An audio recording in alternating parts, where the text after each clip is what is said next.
नमस्कार दोस्तों, स्वागत है आप सभी का आपके अपने YouTube channel all exam guide गुरु पर। दोस्तों, इस वीडियो में मैं आपके लिए 100 साइंस के वन लाइनर्स क्वेश्चंस लेकर आया हूं।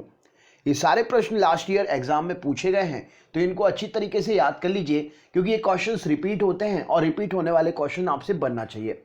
तो चलिए दोस्तों, शुरू करते हैं वीडियो। स्टार्ट करने से पहले मैं आपसे यही कहना चाहूँगा, अगर आप चैनल पर नए हैं तो चैनल सब्सक्राइब कर लीजिएगा, जिससे आने वाले वीडियोस आपके लिए टाइम टू टाइम नोटिफिकेशन के माध्यम से मिल सकें। शुरू करते हैं वीडियो। कमेंट करके ज़रूर बता दीजिएगा कि वीडियो आपको कैसा लगा। सबसे पहला प्रश्न ये रहा स्क्रीन पर। नायलॉन बनाने में कच्चा माल कौन सा होता है जो प्रयुक्त किया जाता है? तो नायलॉन बनाने में प्रयुक्त कच्चा माल या कच्चा पदार्थ क्या है? तो एडिपिक अम्ल इस प्रश्न के लिए सही उत्तर हो जाएगा। कौन सी धातु सदैव मुक्त अवस्था में पाई जाती है? तो सोना, चांदी और प्लेटिनम मुक्त अवस्था में पाई जाने वाली धातु है, इसको नोबल धातु भी कहते हैं। राइट आंसर हो जाएगा। सबसे हल्का तत्व कौन सा होता है? तो सबसे हल्का तत्व हाइड्रोजन होता है। सोना जो है किस अम्ल में घुल जाता है? तो सोना अम्लराज में घुल जाता है। लार में पाया जाने वाला एंजाइम जो कि स्टार्च को ग्लूकोज में परिवर्तित करता है, उसका नाम क्या है?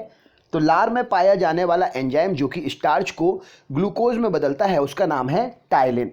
नेक्स्ट क्वेश्चन देखते हैं। ड्राई क्लीनिंग के लिए किसका प्रयोग करते हैं? तो शुष्क धुलाई या ड्राई क्लीनिंग के लिए बेंजीन का प्रयोग किया जाता है। सबसे अधिक संख्या में किस तत्व के यौगिक होते हैं? तो सबसे अधिक संख्या में कार्बन के यौगिक उपस्थित होते हैं। नेक्स्ट क्वेश्चन देखते हैं क्या पूछा गया है। नीली स्याही बनाने में किसका प्रयोग करते हैं? तो नीली स्याही बनाने के लिए फेरस सल्फेट का प्रयोग किया जाता है। किसी परमाणु के गुण किस पर निर्भर करते हैं? तो किसी भी परमाणु के गुण जो है इलेक्ट्रॉन की संख्या पर निर्भर करते हैं। किस विटामिन के जलीय विलयन का रंग गुलाबी होता है? तो विटामिन B12 जो होता है उसके जलीय विलयन का रंग जो है वो गुलाबी रंग का होता है। वसा में घुलनशील कौन होता है? तो कार्बन वसा किस में घुलनशील होता है? तो वसा जो है कार्बन टेट्राक्लोराइड में घुलनशील होता है। एस्प्रिन का रासायनिक नाम क्या है? तो एसिटाइल सैलिसिलिक अम्ल या एसिटाइल सैलिसिलिक एसिड एस्प्रिन का रासायनिक नाम है। नेक्स्ट क्वेश्चन देखते हैं। राष्ट्रीय रासायनिक प्रयोगशाला कहाँ पर स्थित है? तो राष्ट्रीय रासायनिक प्रयोगशाला पुणे में स्थित है। कांच पर लिखने के लिए किस अम्ल का प्रयोग किया जाता है? तो कांच पर लिखने के लिए हाइड्रोजन क्लोराइड का प्रयोग किया जाता है। समुद्री जल से नमक किस विधि के द्वारा तैयार किया जाता है? तो समुद्री जल से नमक जो है वाष्पीकरण की विधि के द्वारा तैयार होता है। खाना को पकाते समय सर्वाधिक मात्रा में क्या नष्ट होता है? तो खाना को पकाते समय सबसे ज़्यादा मात्रा में विटामिन जो हैं वो नष्ट होते हैं। पीली फास्फोरस को कहाँ रखा जाता है? तो पीली फास्फोरस को जल के अंदर डुबा कर रखा जाता है। कौन सी गैस चांदी की सतह को काला कर देती है? तो ओजोन गैस के संपर्क में आने पर चांदी जो है काले रंग की हो जाती है। उदासीनीकरण क्रिया में क्या बनता है? तो उदासीनीकरण क्रिया में लवण और जल बनता है, केमिकल रिएक्शन होता है। तो नेक्स्ट क्वेश्चन। मलेरिया परजीवी को नष्ट करने में प्रयुक्त औषधि कौन सी होती है? तो मलेरिया परजीवी को नष्ट करने के लिए क्लोरोक्विन गोली का प्रयोग करते हैं। किस लोहे में कार्बन की प्रतिशत मात्रा सबसे अधिक होती है? तो कार्बन की प्रतिशत मात्रा जो है ढलवा लोहे में सबसे ज़्यादा होती है। धातु के तार विद्युत धारा के प्रवाह धातु के तार में विद्युत धारा का प्रवाह किसके कारण होता है? तो धातु के तार में विद्युत धारा का प्रवाह इलेक्ट्रॉन के कारण होता है। परमाणु भट्टी में कौन सा ईंधन प्रयुक्त होता है? तो परमाणु भट्टी में यूरेनियम ईंधन का प्रयोग करते हैं। सिंदूर का रासायनिक नाम क्या है? तो मर्क्यूरिक सल्फाइड सिंदूर का रासायनिक नाम है। रेडियो कार्बन डेटिंग किसका निर्धारण करने के लिए प्रयोग की जाती है? तो रेडियो कार्बन डेटिंग जीवाश्म की आयु का निर्धारण करने के लिए प्रयोग की जाती है। मोनोजाइट किसका अयस्क है? तो मोनोजाइट थोरियम का अयस्क होती है। सोडियम धातु को किस में डुबाकर रखा जाता है? तो सोडियम धातु को कैरोसिन के तेल में डुबाकर रखा जाता है। मरकरी को किस धातु के पात्र में रखा जाता है? तो मरकरी जो है लोहे से रिएक्शन नहीं करती है, इसीलिए मरकरी को पारा या मरकरी को लोहे धातु के पात्र में रखते हैं। Next question. क्वार्ट्ज किससे बनता है? तो क्वार्ट्ज जो है कैल्शियम सिलिकेट से बनता है। पॉलीथीन प्राप्त होता है तो एथिलीन के बहुलीकरण से पॉलीथीन जो है प्राप्त होता है। किस संश्लेषित रेशे को कृत्रिम सिल्क के नाम से जाना जाता है? तो रेयॉन को कृत्रिम सिल्क के नाम से जाना जाता है। डायनामाइट में मुख्य रूप से पाया जाने वाला इनमें से कौन है? तो ये ऑप्शनल क्वेश्चन था, मैंने वन लाइन में कन्वर्ट किया। तो डायनामाइट में मुख्य रूप से नाइट्रोग्लिसरीन पाया जाता है। नेक्स्ट क्वेश्चन देखते हैं। वेल्डिंग में इस्तेमाल की जाने वाली गैसों में क्या क्या मिश्रण होता है? तो जो वेल्डिंग में इस्तेमाल होती है गैस, उसमें ऑक्सीजन और एसिटिलीन का मिश्रण होता है।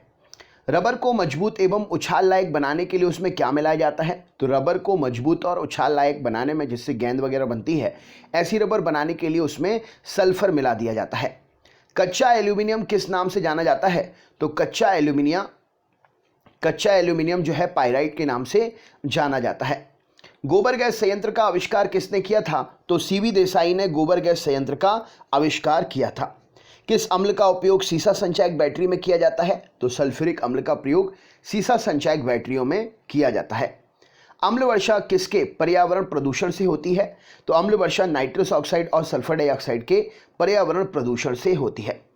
शुद्ध जल का क्वथनांक फ़ारेनहाइट स्केल पर कितना होता है? तो शुद्ध जल जो है फ़ारेनहाइट स्केल पर 212 डिग्री फ़ारेनहाइट पर उबलने लगता है। नेक्स्ट क्वेश्चन देखते हैं।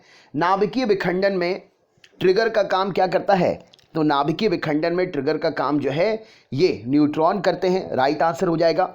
आधुनिक आवर्त सारणी किस पर आधारित है? तो आधुनिक आवर्त सारणी जो है परमाणु क्रमांक पर आधारित है। आरडीएक्स का पूर्ण नाम क्या है? तो रिसर्च डेवलपमेंट एक्सप्लोजिव आरडीएक्स का पूरा नाम है। बुलेट प्रूफ पदार्थ बनाने में किसका प्रयोग करते हैं बहुलक के रूप में? तो बुलेट प्रूफ पदार्थ बनाने के लिए बहुलक के रूप में पॉलीकार्बोनेट का प्रयोग किया जाता है। डीडीटी का पूरा नाम क्या है? फुल फॉर्म एग्जाम में पूछे जाते हैं, वेरी इंपॉर्टेंट क्वेश्चन हो जाता है ये। तो dichloro diphenyl trichloro ethane DDT का पूरा नाम है। इलेक्ट्रॉन त्यागने की प्रवृत्ति क्या कहलाती है? तो इलेक्ट्रॉन त्यागने की प्रवृत्ति को ऑक्सीकरण कहा जाता है। नेक्स्ट क्वेश्चन देखते हैं। कोशिका सिद्धांत का प्रतिपादन किसने किया था? तो स्लाइडेन और स्वान ने कोशिका सिद्धांत का प्रतिपादन किया था। नेक्स्ट क्वेश्चन देखते हैं। हाइड्रोफोबिया रोग किसके द्वारा होता है? तो हाइड्रोफोबिया रोग जो है विषाणु के द्वारा होता है। चमगादड़ किस वर्ग का प्राणी है? तो चमगादड़ जो है मेमेलिया वर्ग का प्राणी है। लिम्फोसाइट किससे रक्षा करती है? तो लिम्फोसाइट जो है रोगाणुओं से रक्षा करती है। आपातकालीन ग्रंथि कौन सी है? तो एड्रिनल ग्रंथि को आपातकालीन ग्रंथि कहा जाता है। पेलाग्रा रोग किस पोषक पदार्थ की लगातार कमी से होता है? तो नियासिन के कारण पेलाग्रा होता है। राइट आंसर हो जाएगा।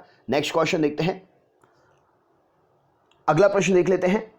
कौन सा खनिज लवण शरीर में बहुतायत मात्रा में पाया जाता है? तो कैल्शियम जो है शरीर में बहुतायत मात्रा में पाया जाता है। भारत का केंद्रीय औषधि अनुसंधान संस्थान कहां पर है? तो भारत का केंद्रीय औषधि अनुसंधान संस्थान जो है ये कहां पर है? तो राइट आंसर हो जाएगा लखनऊ में है।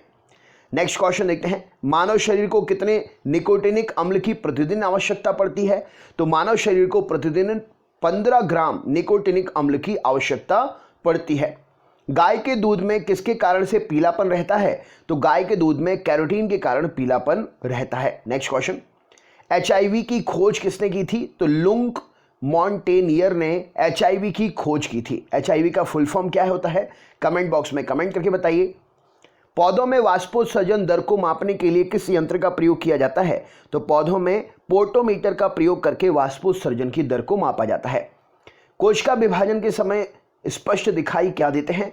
तो कोशिका विभाजन के समय गुणसूत्र जो होते हैं वो स्पष्ट दिखाई देते हैं। विश्व वन्यजीव कोष की स्थापना कब हुई थी? तो 1973 में विश्व वन्यजीव कोष की स्थापना हुई थी। अस्थि में कौन सा प्रोटीन पाया जाता है? तो अस्थि में यानी कि शरीर की हड्डी में ओसीन नाम का प्रोटीन पाया जाता है। सुगर बेबी किसकी प्रजाति है? तो सुगर बेबी जो है एक तरबूज की प्रजाति है। राइट आंसर हो जाएगा। नेक्स्ट क्वेश्चन देखते हैं क्या पूछा गया है। अम्ल वर्षा का मुख्य अवयव क्या है? तो सल्फ्यूरिक अम्ल अम्ल वर्षा का मुख्य अवयव है। कपास किससे प्राप्त होता है? तो कपास जो है बीजों के चर्म से, बीजों के रेशे से या बीज से प्राप्त होता है। हृदय गति की जांच करने के लिए कौन सा यंत्र प्रयोग करते हैं? तो कार्डियोग्राम का प्रयोग हृदय की गति की जांच के लिए किया जाता है। किस विटामिन में कोबाल्ट पाया जाता है? तो विटामिन B12 में कोबाल्ट पाया जाता है। पुष्प किसका रूपांतरण है? तो प्रांकुर से रूपांतरित होकर पुष्प बनता है। दाढ़ी मूछों का निकलना किस हार्मोन से संबंधित है? तो मनुष्य में दाढ़ी मूछों का निकलना टेस्टोस्टेरोन हार्मोन के कारण होता है। Next question. लकवा रोग किस विटामिन की कमी के कारण होता है? तो विटामिन B7 की कमी के कारण लकवा रोग होता है। किस विटामिन की कमी के कारण बाल सफेद हो जाते हैं? तो विटामिन B3 की कमी के कारण बाल जो हैं वो सफेद होने लगते हैं। कैरोटीन किसका मुख्य भाग है? तो कैरोटीन विटामिन A का मुख्य भाग है। शरीर के किस भाग में पित्तरस का निर्माण होता है? तो शरीर के भाग यकृत में पित्तरस का निर्माण होता है। किडनी का प्रत्यारोपण सर्वप्रथम किसने किया था? तो जोसेफ मोरे नाम के वैज्ञानिक ने किडनी का प्रत्यारोपण सबसे पहले किया था। इलेक्ट्रोइंसेफेलोग्राफ अर्थात ईईजी का आविष्कार किसने किया था? तो ईईजी का आविष्कार हॉर्सबर्गर ने किया था। फ्लू किसके द्वारा होता है? तो वायरस के कारण फ्लू फैलता है। मनुष्य मस्तिष्क का सबसे बड़ा भाग कौन सा है? तो मनुष्य के मस्तिष्क का सबसे बड़ा भाग सेरिब्रम है। नेक्स्ट क्वेश्चन देखते हैं। मनुष्य के शरीर में कितनी पसलियां होती हैं? तो मनुष्य के शरीर में 24 पसलियां होती हैं। जहरीले पदार्थों को क्या कहा जाता है? तो जहरीले पदार्थ को टॉक्सिन कहा जाता है। मानव यूरिन से सामान्यतः किस विटामिन का उत्सर्जन होता है? तो मानव यूरिन से विटामिन सी का उत्सर्जन होता है। ऑक्सिन क्या है? तो ऑक्सिन एक प्रकार का हार्मोन कहलाता है।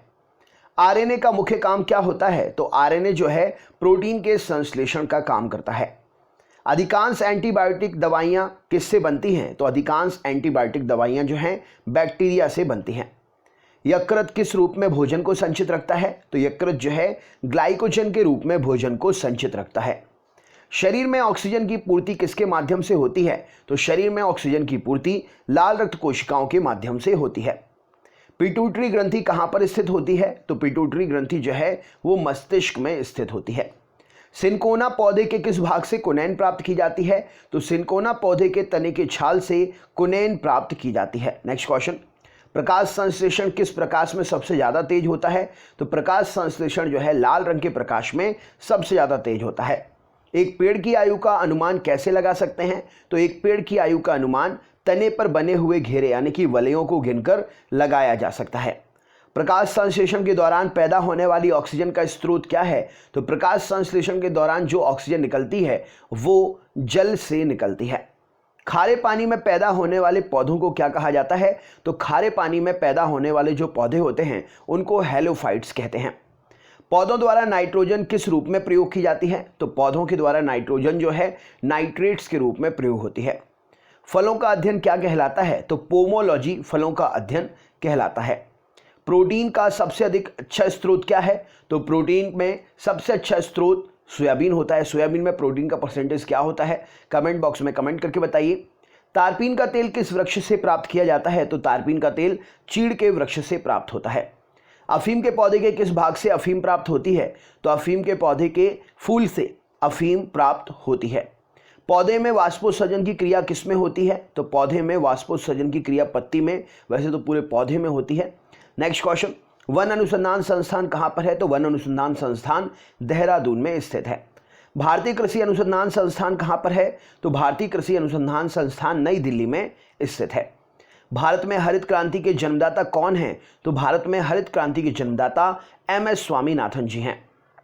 रेगिस्तान में पाई जाने वाली वनस्पतियों को क्या कहते हैं? तो रेगिस्तान में जो वनस्पतियां पाई जाती हैं उन्हें जीरोफाइट्स कहा जाता है। खरीफ के मौसम का समय क्या है? तो खरीफ के मौसम का समय है जून से सितंबर। विश्व में प्राकृतिक रबड़ का सबसे बड़ा उत्पादक देश कौन सा है? थाईलैंड है। भारत में रबड़ सबसे ज्यादा किस राज्य में उत्पन्न होती है? कमेंट बॉक्स में कमेंट करके बताइए। दोस्तों अगर आप चैनल पर नए हैं तो चैनल सब्सक्राइब जरूर कर लीजिएगा। 100 क्वेश्चंस की ये वीडियो सीरीज हम आपके लिए पर डे प्रोवाइड करते हैं। ये ऑफलाइन वीडियो है। ऑफलाइन वीडियोस के अलावा हम चैनल पर लाइव क्लासेस भी लगाते हैं। सुबह 7 बजे और रात में 8 बजे चैनल पर जीके का लाइव क्लास होता है। अगर आप चैनल पर नए हैं तो जीके के लाइव क्लास में ज़रूर ज्वाइन होइएगा। आप बहुत कुछ सीख जाएंगे, एग्जाम में अच्छा स्कोरिंग कर पाएंगे। इससे पहले वाले वीडियोस देखने के लिए डिस्क्रिप्शन बॉक्स में दी हुई लिंक पर क्लिक कर सकते हैं या आप हमें कमेंट करें, हम आपके कमेंट पर लिंक शेयर कर देंगे। वीडियो कमेंट करके ज़रूर बताइएगा कैसा लगा, लाइक करिएगा और अपने ग्रुप में दोस्तों के साथ ज़रूर शेयर कर दीजिएगा। चैनल पर अगर नए हैं तो चैनल को सबसे पहले तो सब्सक्राइब कर लीजिएगा, बेल आइकन ऑन कर लीजिएगा और ऑल वाला नोटिफिकेशन ऑन कर लीजिएगा, जिससे आने वाली क्लासेस के लिंक आपको टाइम टू टाइम नोटिफिकेशन से मिलते रहे। तो चलिए दोस्तों, मिलते हैं नेक्स्ट वीडियो में। अपना ख्याल रखिए, आपका जल्दी से सिलेक्शन हो, यही शुभकामनाएं हैं। बहुत बहुत धन्यवाद। नमस्कार।